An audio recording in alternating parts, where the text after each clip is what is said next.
Hello বন্ধুরা, আমি অন্ধ্রপ্রদেশ থেকে সুপ্রিয়া দি বলছি। একটা নতুন ভিডিও নিয়ে তোমাদের সামনে হাজির হয়েছি। আজকে পৌষ মাসের প্রথম বৃহস্পতিবার, তো সকলকে জানাই আমার অনেক আন্তরিক ও শুভেচ্ছা। এবং আমি তোমাদের কালকের ভিডিওতেই আমি বলেছিলাম যে আজকে আমাদের লক্ষ্মী পুজো হবে বৃহস্পতিবার, তো আমি কিছু জিনিস তোমাদের সঙ্গে আমি ভিডিওতে আমি শেয়ার করব। তো চলো আমি সেটাই কিছু শেয়ার করব।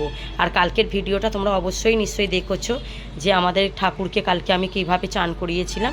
তো আজকে আমাদের পুজো হয়েছে, চলো আমি সেই কিছু জিনিস তোমাদের সঙ্গে আমি শেয়ার করি। প্রথমেই দেখাচ্ছি, দেখো আমার এখানে হরি ঠাকুর, আর এই হচ্ছে আমার সেই ষষ্ঠী তলারই সেই দুর্গা ষষ্ঠীরই সেই বেলগাছ। তো আমি এখানে পান কলা মিষ্টি দিয়ে আমি এখানে পুজো করে দিয়েছি। হ্যাঁ, হয়ে গেছে। চলো এবার তোমাদের সঙ্গে এবার শেয়ার করি। এই সবে আমার ঠাকুর পুজো সমাপ্তি হলো, তো ভাবলাম যে না, তোমাদের সঙ্গে কিছু জিনিস শেয়ার করি। আগে চলো আগে ঠাকুর দেখাই তোমাদেরকে।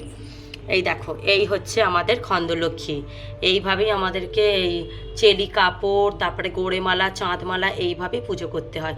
আর এইগুলো দেখতে পাচ্ছ, এই ঘরটাও আমি নতুনই বসিয়েছি, কেননা এবছর যা নতুন লাগানো হবে পরের বছর আবার এইগুলো চেঞ্জ করে আবার নতুন করে লাগানো হবে। আর এইখানে দেখতে পাচ্ছ এক ঘটি ধান, সুপারি আর কড়ি, এটা দিতে হয়। এটা যেহেতু নতুন ধান, এটাও দেশ থেকে নিয়ে আসা হয়েছে। আর এইগুলো সবই দেশ থেকে আনা, যেহেতু আমাদের এখানে তো এগুলো তো পাওয়া যায় না। আর এই দেখো, এখানে হচ্ছে আমার সেই চাঁদির মা লক্ষ্মী, আর ওখানে তিরুপতি হচ্ছে আমার নারায়ণ, আর এখানে গণেশ আছে। সব ঠাকুরদেরকে আমি গঙ্গা জল দিয়ে কালকে তো পরিষ্কার করেছি, তোমরা তো ভিডিওতে তো দেখেছো। আজকে সব গঙ্গা জল দিয়ে সব পরিষ্কার করে সিঁদুর চন্দন লাগিয়ে দেখো বসিয়েছি। আর আমার গোপুসোনাকে তো খুবই ভালো লাগছে, দেখো তেঁতুল দিয়ে মাজার পরে দেখো কি সুন্দর লাগছে, তাই নাকি? এই দেখো, চলো এবার নিচের ভিডিওটা এবার দেখাই। আর এইটা নিশ্চয়ই তোমরা জানো, আমি অনেকবারই তোমাদেরকে বলেছিলাম, এটা আমি রামেশ্বরম থেকে এটা এনেছিলাম, সেই রাম সেতুর শিলা। আর এইটা নতুন চেঞ্জ করেছি, এটাও নতুন কালকে কিনে এনেছিলাম। আর এইটা হচ্ছে শিব ঠাকুর রাখবো বলে, এটাও পেতলের। এটা বেশ ওয়েট আছে জানো তো, বেশ ভারী, আর দেখতেও খুব সুন্দর। এই দেখো, ভালো করে দেখাই, দেখো এটাও পুরো পেতলের, এটাও চেঞ্জ করেছি। এখানে শিব ঠাকুরকে একটু পইতে লাগিয়ে দিয়েছি। আর দেখো আমার সাঁই বাবা কি সুন্দর বসে আছে।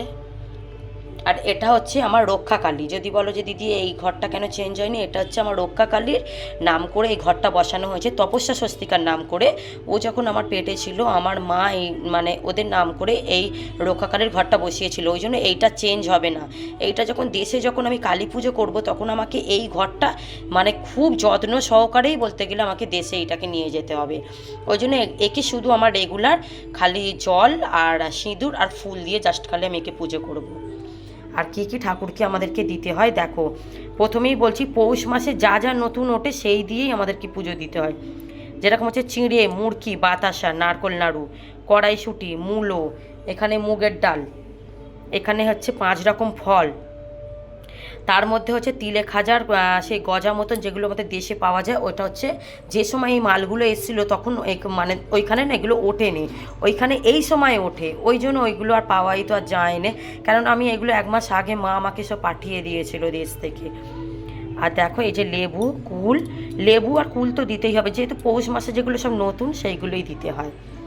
আর ওই ঘরে তো মা লক্ষ্মীর গান তো আমি চালিয়ে দিয়েছি, অনেক সকালেই চালু করেছি।